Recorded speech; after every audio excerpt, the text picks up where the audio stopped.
ముందుగా ఈ meeting conduct చేసినందుకు పృథ్వీరాజ్ అన్నకి హృదయపూర్వక పాదాభివందనాలు. కులం మాట్లాడుకుందాం ఇక, ఎందుకంటే ఎక్కడో చోట లైన్ గీయాల్సిందే. అసలు విలన్ ఎవడు, హీరో ఎవడో తెలుద్దాం. ఇప్పుడు సమాజంలో జరిగే సంఘర్షణ అంతా వాటాల కొట్లాటే.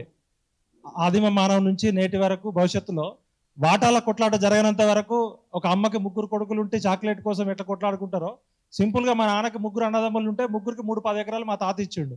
మా పెదనాన్న ఒక్కడే 30 ఎకరాలు చూసుకుంటా అంటే ఊకోం కదా. సింపుల్ గా ఇది కూడా అలాంటి పంచాయితే. కొన్ని సైంటిఫిక్ అంశాలు మన దృష్టికి తీసుకొద్దాం. ఎస్సీ వర్గీకరణ అనేది ఏ విధంగా చట్టబద్ధం, ఏ విధంగా రాజ్యాంగబద్ధం, ఏ విధంగా న్యాయబద్ధం. ఊర్లో కామన్ సెన్స్, ధర్మము న్యాయం అనేది ఉంటుంది. చదువుకొని ఎల్లయ్య మల్లయ్యకి అడిగినా కూడా అది ధర్మం పాటించాలయ్యా, న్యాయం పాటించాలంటారు. న్యాయం అనేది లీగల్ అంశం. ఫస్ట్ ఇప్పుడు నేను తెలంగాణ ఉద్యమంలో పార్టిసిపేట్ చేస్తున్నప్పుడు జేఎన్యూలో మూమెంట్ పెట్టడానికి నేను మా వసంత్ మేము ఢిల్లీ వెళ్ళినప్పుడు మేమంతా తెలంగాణ అని తిరుగుతుంటే మా దగ్గరికి వరల్డ్ సోషల్ ఫోరం నుంచి కొంతమంది సోషల్ స్కాలర్స్ వచ్చారు. వాళ్ళు వచ్చి మందకృష్ణ మాధవ్ గారి మూమెంట్ గురించి అడగడం జరిగింది. నేనేమో మేము తెలంగాణ గురించి ఇంత కొట్లాడుతుంటే మీరు ఎవరు అమెరికా వాళ్ళు వచ్చి మాకు ఎంఆర్పిఎస్ మూమెంట్ గురించి అడుగుతున్నారు ఏందన్నారు. తర్వాత మేము బాంబేలో వరల్డ్ సోషల్ ఫోరంకి వెళ్ళినాం. వరల్డ్ సోషల్ ఫోరంలో మేము తెలంగాణ గురించి చెప్పడానికి వెళ్తే అక్కడ కూడా మందకృష్ణ మాధవ్ అన్న గురించి అడుగుతున్నారు. అసలు ఎవరైనా ఎంఆర్పిఎస్ మూమెంట్ ఏంది అనేది మాకు ఆశ్చర్యం వేసింది. అరే మేము తెలంగాణ గురించి ఇంత కొట్లాడుతుంటే మా గురించి ఒకటి పట్టించుకోవట్లే, ఈ మందకృష్ణ మాధవ్ అన్న గురించి ఎందుకు అడుగుతున్నారు అనేది. జేఎన్యూలో ఒక 10 PhDలు అయినాయి. మీరు కావాలంటే రీసెర్చ్ చేయండి. ఈపీడబ్ల్యూలో ఆర్టికల్స్ వచ్చినాయి. ఎందుకంటే ఇది చట్టబద్ధం, న్యాయబద్ధం, ధర్మబద్ధం. ఇది నేను చెప్పేది కాదు. 1994లోనే మందకృష్ణ మాదిగ అనే వ్యక్తి మూమెంట్ స్టార్ట్ చేసినప్పుడు సామాజిక తెలంగాణ అనే నినాదం బయటకు వచ్చింది. మారోజు వీరన్న, మందకృష్ణ మాదిగ ఈ ఇద్దరు వ్యక్తులు లేకపోతే తెలంగాణ ఉద్యమంలో సామాజిక న్యాయం అనే పదానికి అర్థం లేదు. ఒక డోలు దెబ్బ బొల్లి లలితక్కకు కానీ, ఒక చాకిరేవు కానీ, ఒక తుడుం దెబ్బ కానీ, ఒక మోకు దెబ్బ కానీ ఇవన్నీ కూడా వచ్చినాయి సామాజిక తెలంగాణ అనే నినాదం నుంచి. సామాజిక తెలంగాణ అనే నినాదం మారోజు వీరన్న నుంచి, మందకృష్ణ మాదిగ నుంచి వచ్చినాయి. మీరు అందరూ ఇవాళ లంబాడి హక్కుల పోరాట సమితి కానీ ఇవన్నీ కూడా ఉద్యమాలు ఏ విధంగా వచ్చినాయంటే తెలంగాణ రాష్ట్రంలో సామాజిక న్యాయం అనే సూత్రీకరించిందే వీళ్ళిద్దరు. మారోజు వీరన్న సూత్రీకరిస్తే మందకృష్ణ మాదిగ బయటకు తీసుకొచ్చిండు. ఇది ఒక 20 ఏళ్ళు తెలంగాణ పిచ్చోడుగా తిరుగుతున్న నాకు అనుభవపూర్వకంగా చెప్తున్నా. సైంటిఫిక్ స్టడీస్ జరిగినాయి దీని మీద. ఇప్పుడు ఎస్సీ వర్గీకరణని వ్యతిరేకించే వాళ్ళు ఎవరు అంటే సామాజిక తెలంగాణ ద్రోహులు. ఇవాళ మనం డిక్లేర్ చేయాలి, ఎస్సీ వర్గీకరణని వ్యతిరేకించే వాళ్ళు ఎవరైనా కావచ్చు సామాజిక తెలంగాణకి ద్రోహులు. సామాజిక న్యాయాన్ని దోచుకునే స్మగ్లర్లు వీళ్ళు. రాజ్యాంగ వ్యతిరేక శక్తులు. ఇవాళ supreme court full bench, constitution bench 7 జడ్జీలు ఉంటే 6 జడ్జీలు ఇది న్యాయబద్ధమైంది, చట్టబద్ధమైంది, ధర్మబద్ధమైంది. ఇప్పటికే 75 సంవత్సరాలు నష్టపోయారు. ఇమీడియట్ గా ఏ రాష్ట్ర ప్రభుత్వాలు ఆ రాష్ట్రాలు అక్కడున్న ఎంపరికల్ డేటా ప్రకారం వర్గీకరణ చేయమని రాజ్యాంగ ధర్మాసనం ఇచ్చినాక కూడా దీన్ని వ్యతిరేకిస్తారంటే వాళ్ళు ఖచ్చితంగా రాజ్యాంగ వ్యతిరేక శక్తులే. అదే విధంగా వీళ్ళు ప్రజాస్వామ్య వ్యతిరేక మాఫియా. ఎస్సీ వర్గీకరణని వ్యతిరేకించేటోళ్ళు ప్రజాస్వామ్య వ్యతిరేక మాఫియాగా డిక్లేర్ చేయాల్సిన అవసరం ఉంది. ఇది సామాజిక న్యాయాన్ని పాటించే మానవత్వాన్ని, మానవత్వ శక్తులకి వ్యతిరేకంగా ఎస్సీ వర్గీకరణను వ్యతిరేకిస్తున్నారంటే వాళ్ళల్లో కనీసం మానవత్వం కూడా లేదన్నట్టు.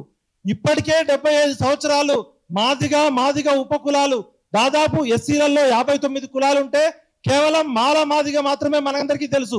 ఇంకా 57 కులాలు కనీసం పేరు చెప్పుకోవడానికి కూడా అవమానపడే కులాలకి ఈరోజు మాదిగ అనేది ఒకప్పుడు బూతు పదం లాగా, తిట్టులాగా మన ఊర్లలో ఉంటే ఇవాళ మాదిగ అనే శబ్దానికి ఒక నిశ్శబ్ద విప్లవం లాగా మాదిగలకి ఆత్మగౌరవం కల్పించిన ఏకైక వ్యక్తి మందకృష్ణ మాదిగ. ఇవాళ ఒక చౌదరియో, ఒక రెడ్డియో, ఒక నాయుడో, ఒక వర్మనో, ఒక శర్మనో పేరు పక్కన పెట్టుకొని ఏ విధంగా తమ ఆత్మగౌరవాన్ని వ్యక్తీకరిస్తున్నారో ఒక మాదిగ అనే కులానికి ఆత్మగౌరవాన్ని కల్పించిన ఉద్యమాల సూర్యుడు మందకృష్ణ మాదిగ. మందకృష్ణ మాదిగని వ్యతిరేకించేటోళ్ళు ఉండొచ్చు, అనుకూలించేటోళ్ళు ఉండొచ్చు, కానీ మందకృష్ణ మాదిగ గారు సృష్టించిన చరిత్రను ఎవరు మర్చిపోలేరు. ఎందుకంటే ఇవాళ వికలాంగుల పోరాటం మందకృష్ణ మాదిగ చేస్తున్నప్పుడు నేను ఒక జర్నలిస్ట్ గా స్వయంగా చూసిన. ఒక గుండె జబ్బు పిల్లలకి దిక్కుమొక్కు లేనప్పుడు ఆయన ఆ గుండె జబ్బు పిల్లలందరి తరపున ఆ రోజు అంబేద్కర్ విగ్రహం దగ్గర కూర్చొని ఆ రోజు రాజశేఖర రెడ్డికి వార్నింగ్ ఇచ్చి ఆరోగ్యశ్రీ పథకాన్ని తీసుకొచ్చింది ఆయన. నేను మందకృష్ణ మాదిగని డబ్బా కొట్టాల్సిన అవసరం నాకు లేదు. ఒక జర్నలిస్ట్ గా నా 25 ఏళ్ల పోరాటంలో నేను రిపోర్టింగ్ చేస్తున్నప్పుడు నిజాం కాలేజీ గ్రౌండ్ లో సాయంత్రం 8 అవుతుంది, ఈ మీటింగ్ క్లోజ్ చేయాలనుకున్నప్పుడు ఇక క్లోజ్ చేసే లేదు, తాడో పేడో తేల్చుకోవాల్సిందే, తెల్లవారే దాకా ఇక్కడే కూర్చున్నామంటే ఆ రోజు రాజశేఖర రెడ్డి గారు ఏ విధంగా బెదిరించారు, మందకృష్ణ మాదిగ అన్న ఉద్యమాన్ని ఏ విధంగా తొక్కేయాలని చూస్తే చావైనా రేవైనా ఈ నిజాం కాలేజ్ గ్రౌండ్ నుంచి వదిలేది లేదని చెప్పినప్పుడు అక్కడి నుంచి ఒక నిశ్శబ్ద విప్లవం ప్రపంచం మొత్తం ఎదురు చూసింది. అంటే ఆయన తన 60 ఏళ్ల జీవితంలో వికలాంగుల కోసం కొట్లాడినప్పుడు హక్కుల రక్షణ ఉద్యమం జరిగింది, గుండెకి చిల్లు పడ్డప్పుడు ఆరోగ్యశ్రీ వచ్చింది, అదే విధంగా సామాజిక న్యాయం కోసం జరుగుతున్న పోరాటంలో బీసీలకి జరుగుతున్న అన్యాయాన్ని కూడా, ఎంబీసీలకి జరుగుతున్న పోరాటాన్ని కూడా ఆయన తీసుకొచ్చిండు. చాలా మంది రకరకాలుగా క్యారెక్టర్ అసాసినేట్ చేయవచ్చు, కానీ ఈ 30 ఏళ్ల పోరాట చరిత్రలో ఒక జర్నలిస్ట్ గా నేను చూసిన సజీవ సాక్ష్యం ఇవాళ ప్రపంచవ్యాప్తంగా సోషల్ సైన్స్ రీసెర్చ్ లో ఎంఆర్పిఎస్ మూవ్మెంట్ అనేది ఒక హిస్టారికల్ రివల్యూషన్. మీరు జేఎన్యూకి వెళ్ళండి, ఢిల్లీ యూనివర్సిటీకి వెళ్ళండి, దాన్ని అనుకూలించవచ్చు, వ్యతిరేకించవచ్చు. ఒక 3 జడ్జీలు చెప్పిన తర్వాత కూడా, రాజ్యాంగ ధర్మాసనం చెప్పిన తర్వాత కూడా స్వయంగా ముఖ్యమంత్రి రేవంత్ రెడ్డి గారు ఏం చెప్పారు, అసెంబ్లీలో ఆగస్టులో తీర్పు రాగానే అసెంబ్లీలో సుప్రీంకోర్టు తీర్పు వచ్చిన మరక్షణమే ఈ రాష్ట్రంలో స్పెషల్ ఆర్డినెన్స్ తీసుకొచ్చి ఇప్పటి వరకు యాక్టివ్గా ఉన్న ఉద్యోగ నోటిఫికేషన్లు కూడా అమలు చేస్తాము, వాటిలో కూడా స్పెషల్ ఆర్డినెన్స్ తీసుకొస్తామని చెప్పారు. నేటి నుంచి వచ్చే అన్ని రకాల ఉద్యోగ ప్రకటనలు కాకుండా 2024-25 విద్యా సంవత్సరంలో కూడా తక్షణమే అమలు చేస్తామని చెప్పారు. మరి రేవంత్ రెడ్డి గారు ఒకవైపు ఖర్గే విలన వర్గీకరణకి మన కాంగ్రెస్ పార్టీ అధ్యక్షుడు ఖర్గే గారు అనుకూలమా వ్యతిరేకమా, ఖర్గే గారు చెప్పాల్సిన అవసరం ఉంది. దళిత మేధావి అని చెప్పుకుంటూ మేధావులుగా రాహుల్ గాంధీ గారికి అడ్వైజర్ గా ఉన్న కొప్పుల రాజు గారు చెప్పాలి ఈ వర్గీకరణ అమలు చేయాలా వద్దా అని. అదేవిధంగా మా మాల మిత్రులు, మా ఉద్యమంలో మాతో పాటు పనిచేసిన మల్లేపల్లి లక్ష్మయ్య కావచ్చు, గంటా చక్రపాణి కావచ్చు, ఈ వర్గాలన్నీ ఇవాళ కేవలం మీరు మాలలకు మాత్రమే ప్రతినిధులా, తెలంగాణ ఉద్యమకారులుగా, తెలంగాణ మేధావులుగా మీరు ఎన్నో ఆర్టికల్స్ రాసి మమ్మల్ని అందరినీ మోటివేట్ చేశారు కదా, మరి ఇలా వర్గీకరణ వైపు ఎటువైపు ఉన్నారు మీరు? కేవలం మీ కులానికి అనుకూలంగా ఉంటారా, మొత్తం సామాజిక న్యాయానికి అనుకూలంగా ఉంటారా, మీరే తెలుసుకోవాలి. ఒకవేళ మీరు గనక ఎస్సీ వర్గీకరణ వ్యతిరేకిస్తే తెలంగాణ పౌర సమాజం నుంచి ప్రజాస్వామ్యవాదులుగా, బీసీలుగా వారు ఎవరైనా ఎంతటి పెద్దవారైనా తెలంగాణ వ్యతిరేక శక్తులుగా, సామాజిక శక్తులుగా డిక్లేర్ చేయడానికి ఇక్కడి నుంచే మేము నడుము కడతాం.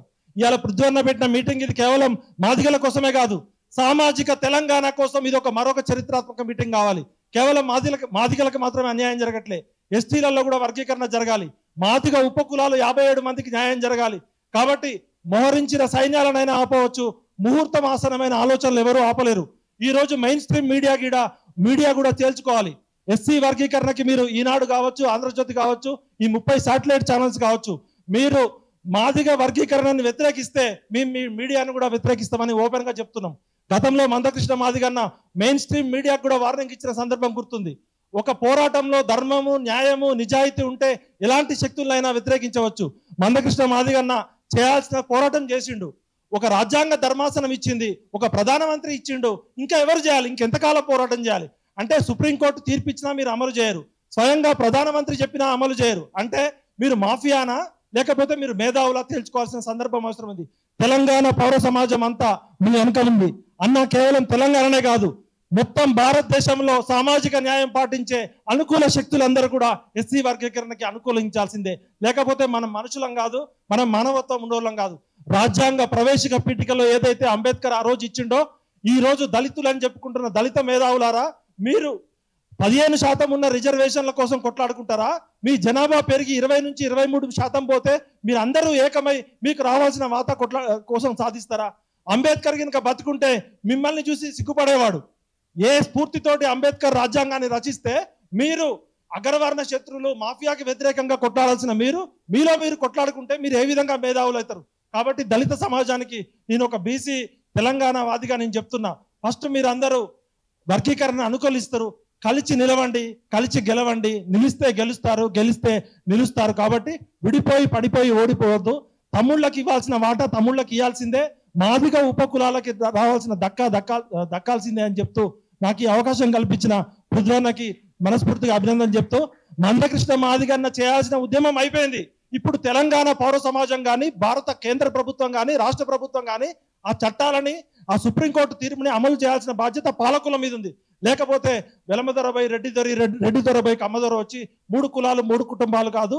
తెలుగు రాష్ట్రాల ప్రజాస్వామ్యం అంటే మందకృష్ణ మాదిగా పృథ్వన్న నాయకత్వంలో ఇక్కడున్న మేధావులంతా కూడా సామాజిక తెలంగాణ కోసం, సామాజిక న్యాయం కోసం మరో పోరాటం చేయాలని కోరుకుంటూ జై తెలంగాణ, జై సామాజిక న్యాయం.